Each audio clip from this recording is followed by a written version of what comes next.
for Saffron Slayter! Hi everyone! So I'm Saffron Slayter, the self-proclaimed Queen of Spice. Now, I'm a bit worried after last week actually, because I was 4th from the top, which in a competition with 5 people does work out as 2nd last. So I was a little bit worried, but I did learn quite a lot from last week actually. I learned that 7-minute parody mega mixes with professionally trained vocals and choreography just don't cut it against fat shaming, forgotten lyrics and fuck-ups. Do they not count? Glue. Yeah. Right, that was funny. I thought that was good.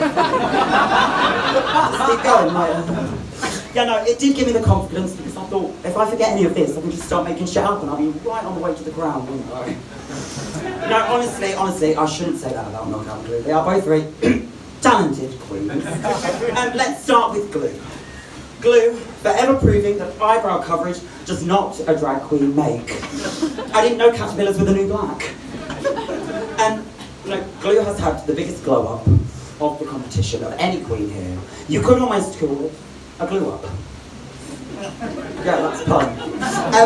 No, so I don't know if it could really be called a glow up because I'm not really sure if your older brother quitting drag and giving you all your hand-me-downs actually counts, really. I think Oxfam and Macmillan would call that charity work. Now, from Macmillan to McDonald's. Give it up for Veronica Montenegro, everybody! Woo! Yes, she's not actually here. Or is she? I've not seen it yet. Anyway, so Veronica, you may be wondering who is Veronica. Well, so am I, actually. And she was actually the queen who decided that on week 1 she was going to because of her new job. But that actually resembles her own season, where she actually left on week 1, lip sync week. She did get eliminated, everybody. Can we have a big R for Veronica? Aww. Now, did anyone actually see Veronica's lip sync performance? Raise your hand. How's the therapy? Is it going well? Yeah? I know it was dead traumatic. So, yeah, I'm actually quite glad that Veronica did leave when she did, because if she got to this week, she would have ended up being in the bottom 2, let's be honest. And then that would have resulted in her lip-syncing for her life, and I would hate to see a queen die on stage. But then at least Tess would have actually won this week in the bottom 2, wouldn't she? So you'd have been safe, but never mind. Anyway, so enough of Veronica. Let's go back to Tess. It's unfair for me to assume that Tess is actually going to be in the bottom 2 this week. She may pull it out of the bag, mightn't you, Kai Kai? Dallas, Tess! If you don't know who Kai Kai is, it's like a worse version of that. So, I'm going to make a really obvious joke now, but Tess is really used to being on the bottom. Thanks. I actually took that one from Meth. So, actually, me and Tess did have quite an intellectual conversation with the 2 drag queens. We thought that, well, Tess actually brought it up, that it's really hard to tip your queens here in England. Because in America, it's dead easy. You've got dollar bill and you just do that. I mean, hopefully. But it's quite hard here because I do think it's classed as a hate crime to actually throw pound coins at people. I personally wouldn't mind if you've got any. Nope. Okay. So, anyway, back to the conversation. No, Tess actually said, why don't we just get a giant bucket and put it right in front of the stage so people just plop pound coins in. I said, Tess, that's why Meth invited you back to do All Stars 2. You're the bucket, Tom. I believe the phrase is throwing hot dogs down the hallway. Yeah. It's a dick joke. She's got a massive arsehole if you didn't get it. Come on, guys. It's a dead obvious. Anyway. So, my next line actually says, now I hope you're finding this funny, which you're clearly not. But I do actually have a problem with being funny. I do have what we call resting bitch face. But I like to call it resting cheeks, I like to call it resting cheekbones. Thanks, Mum. But I do find that my cheekbones actually do give me such a bitchy look that it just makes me come across as an unfunny cunt. Speaking of unfunny cunts, how you doing, Bethany? You having a good time over there? Honestly, I sat fucking next to her, and every time the tooth thing was brought up, I was like, yeah, you're sat over there, hun. I'm right next to it. It's not great. So please use it. Thank you. So yes, Bethany Haven. If you didn't know, her name is actually a pun. A pun. It's misbehaving, for those who didn't get it. But actually, the only thing that was misbehaving about Bethany's performance last week was the back of that Cinderella dress. Did anyone see it? One panel was over here, and the other panel was over there. And I, unfortunately, had to tie her into it. And we did have a bit of trouble, didn't we, Eureka? Yeah, Deb gave me a good arm workout, though. Oh. So, Bethany is actually most famous for her parody rendition of Ariana Grande's Into You, titled Into Poo. Possibly one of the most... right, that is the biggest fucking cheer in my whole roast. Bethany's Into Poo. Take the hint! So, I must admit, Into Poo was quite iconic, but it only proved what we already knew about Bethany. She's a pile of shit. Anyway, enough of that crap, pun intended. It's time to talk about my last and by obviously least talented queen in the competition, Knockout.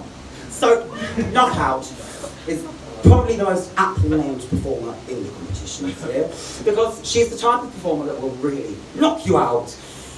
And when she does, you'll be glad that you actually missed her entire performance. No, Knockout's performances are so messy, they make a turd look polished. Knockout's performances are so sloppy, my arsehole is jealous. Knockout's performances are so shit, Bethany's turned on by them.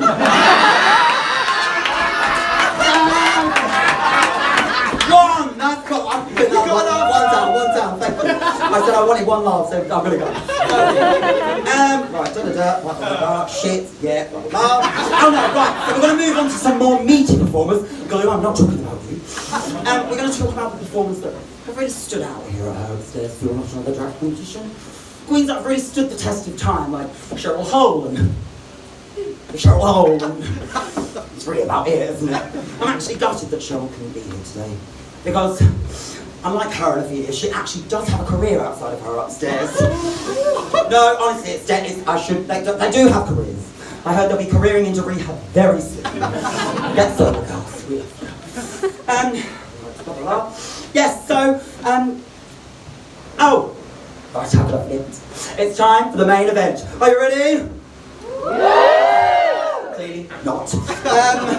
The pièce de résistance, or as Cheryl would call it, the pièce de résistance. It's the glue that really holds together not another drag competition. I'm obviously talking about Mother Meth, everybody. No, and can we just have a massive congratulations to Meth and husband Joe for their recent nuptials. Yes, so they've moved from hashtag boyfriend Joe to hashtag fiance Joe to hashtag husband Joe. And at the rate they're going, next week it will be hashtag ex-husband Joe, hashtag stalker Joe, and hashtag I've changed the locks Joe, leave me alone. Hold on. This is a personal PSA to Joe. I know it's very addictive, but when you're ready to give up meth, give me a call. I'm kidding. It would never work out between us in both insatiable bonds. Yeah, I am.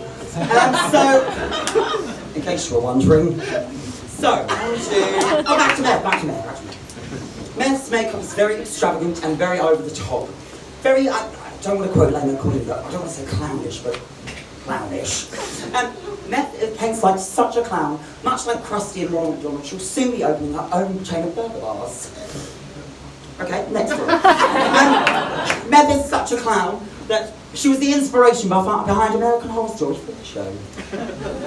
Right, I'm going to hope the last one actually gets some laughs, so I'm probably going on that one if not. Meth is such a clown that Pennywise comes to her for makeup advice. Thanks, guys. Speaking of scary clowns, Lily, how are you doing? You having a good time? Yes. I'm not, it's fucking getting me up here. Anyway.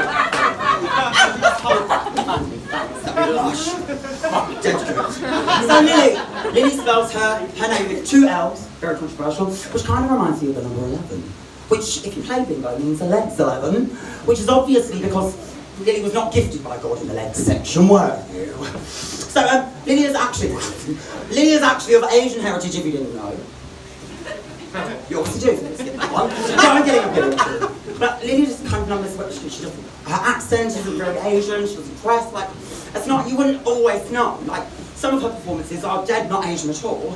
And I just wanted to say, Lily, I'd really love you to embrace your Asian heritage, just like that tiny bit more. Just really get into it and feel it good, yeah. We love you, Lee. And if you are free next Wednesday, I'd love a full set of acrylics. There's one Melbourne, so looking absolutely terrible. Oh, I don't know if that one went down the right way or the wrong way, but we're going to keep going. So, Oh, that's the first one. Fucking hell, I thought I'd fucking gone with the card then. So, right, it has come for that time. This joke's not going to make sense because I'm swaying more than this person anyway, so we'll go with it. So, this time has come for me to really give it up for the real glue that holds everyone together here at her upstairs. Meth setting spray, everyone. It's dead good. She uses cement. But I've forgotten where I am. I'm in a gay bar in London. You all know what meth sweats are, don't you? Or apparently not. Never mind. Oh, for God.